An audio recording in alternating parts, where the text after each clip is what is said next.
Hey my Squidlings, it's Katie here, and welcome back to another demo and review. So today I am going to be reviewing this Finesse blender for colored pencil, and I saw this at my local Hobby Lobby. I picked it up with a 40% coupon. You can see that the original price was $6.99. I'm not sure how much it was with the 40% off coupon. It was less than $7. I think it was like $4 or something. But I really wanted to test this out. This is more or less a first impression slash review because obviously I haven't even taken it out of the package, but it is supposed to be a blender pen for colored pencil. It is double tipped. You're supposed to be able to blend color, soften edges, and smooth texture. And then there is a bold tip and a fine tip down here. It is acid free and archival. And then just on the back it says a little bit more for wax-based pencils, which is what I use. I use Prismacolor. For blending and shading, smoothing, and unifying. Colorless, fast-drying, non-bleeding, low odor, acid-free, alcohol-based solvent. Then it says to clean tips after each use by wiping free of color on clean paper or paper towel.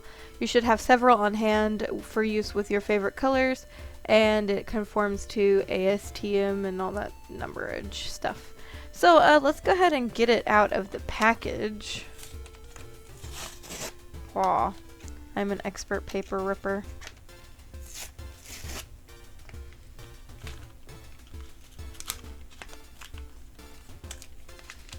Well, there we go.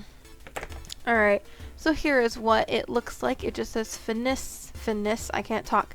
It says Finesse colored pencil, blender pen, formulated to blend wax-based colored pencils.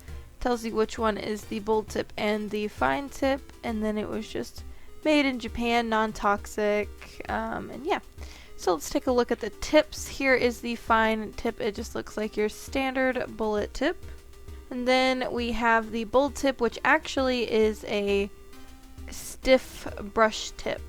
It says it has a low odor. It's relatively low odor. It kind of smells like an alcohol blender pen. Just like a colorless blender or something.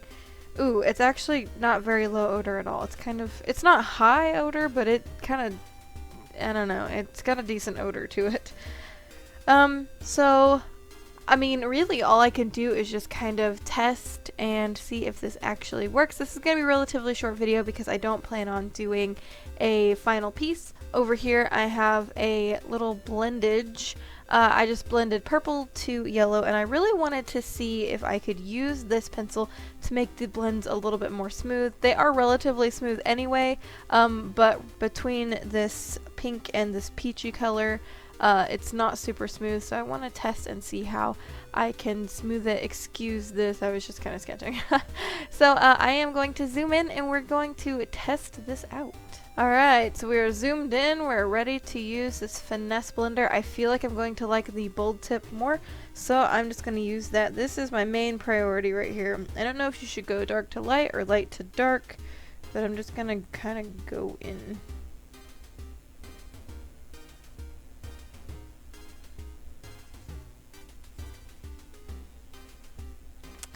Alright, I honestly don't see much of a difference here. The only thing I can see is that it is lifting my colored pencil up. Alright, another thing I want to try is I'm going to take this colored pencil, and I'm not going to burnish because this over here was burnished, so that might be the reason it was not working very well. I'm just going to add a couple layers of this color without burnishing. Then I'm going to go in with this, make sure it's clean first. And we're just going to go over it.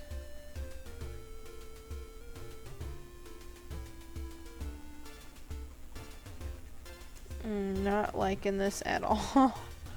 I'm going to be honest. So I don't know if you can see that, but it kind of takes the pigment and squishes it around in a really weird way. And it's still chunky and kind of, it's very weird. I'm not sure if I'm liking that. Maybe I just don't have enough layers. Let's add a layer of orange because that's what I have closest.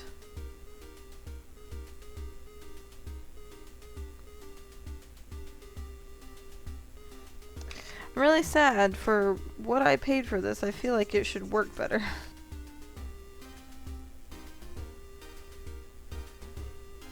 Maybe it's the type of paper I'm using. I will switch up to a different paper. But I don't know. I'm not a big fan of this, which is sad because I really wanted to like it. Alright, I'm going to switch up to another piece of paper. Something that is not this. This is just hot press watercolor paper. That might be the issue. So I'm going to switch papers and we're going to try this again. Here's future Katie here to interrupt your viewing pleasure to kind of yell at myself from the past. I didn't use all the papers that I owned because I figured, well, if it doesn't work with certain ones, it's not going to work with any of them. Well, I was wrong. So, I am going to kind of redo my little analysis of this pen. So I was going through all of my other papers. I even went through one of my really nice watercolor papers and I found this. This is my Strathmore Mixed Media. It's vellum surface. It's pretty smooth though. It's not very toothy. And as you can see, I was kind of playing with it. I'll zoom in a little bit. And this is probably the best blend that I've had with this blender. So I am going to use the greens again just to kind of show you guys. But I'm not burnishing at all. I'm just kind of putting the colored pencil down in a uniform layer. Now, you're not going to want to blend like I did up here with just two colors. You are going to still want a middle color, just like you would normally blend. You know, just to get a smoother blend. I mean, you can do it with only two, and they can not even be remotely related, but for the best blend you can possibly get, I would definitely use some colors that are somewhat related in the color family. So after I have that down, I'm just going to take this blender again, and I don't really like the bullet tip. I was using it, I don't care for it, so I'm going to be using the brush tip. And you're going to want to work circular motions and just work your way into that next color. And then the last color. And then I'm going to hurry up and do that. But it blends. This is probably the best blend I've gotten out of all of my papers.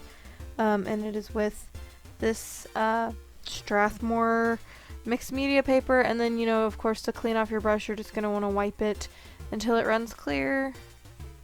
Which I feel like wastes some of the marker. They recommend that you have one marker per color family. Well, I'm not spending $7 on a bunch of different markers. I don't have that kind of money. I wish I did. But this is probably the best blend I'm going to get. So I gave it a rating of 4 earlier when I was doing my initial review because I was really upset. You know, I paid about $4 to $5 for this pen that doesn't work at all until I tried this paper, which is nice. So paper does make the difference. So if you do decide to get this pen, test out all your papers. If one of them doesn't work, another one might. So I definitely would recommend it on mixed media paper though, because that's what I found to get the best blend. So I'm going to change my rating. I'm going to rate it a 7. It's still not the best thing I've ever used, and you still probably could get away with using something like a blender, like a colorless blender, but I'm just happy that I was able to get it to blend. And yeah, so just test out all your papers if you decide to get this. If you want to, I will leave a link down in the description below for you guys to check that out. And yeah, so just test it, keep using it, kind of play around with it. So I really hope you guys enjoyed this video. Thank you so much for watching. I really appreciate that you guys would take the time out of your day to watch my videos. It makes me super duper happy. And yeah, if you would like to join our cute little squid pod, you can do so by clicking that subscribe button. Also, don't forget you can follow me on Twitter and Instagram. My links are down in the description below, and I also have an art store where you can buy stuff if you'd like to. Yeah, and until next time, guys, toodaloo! So first off, I'm actually sketching my mannequin. You can't see my mannequin, but it is in this pose. I decided to do a little bit of a warm-up with the mannequin.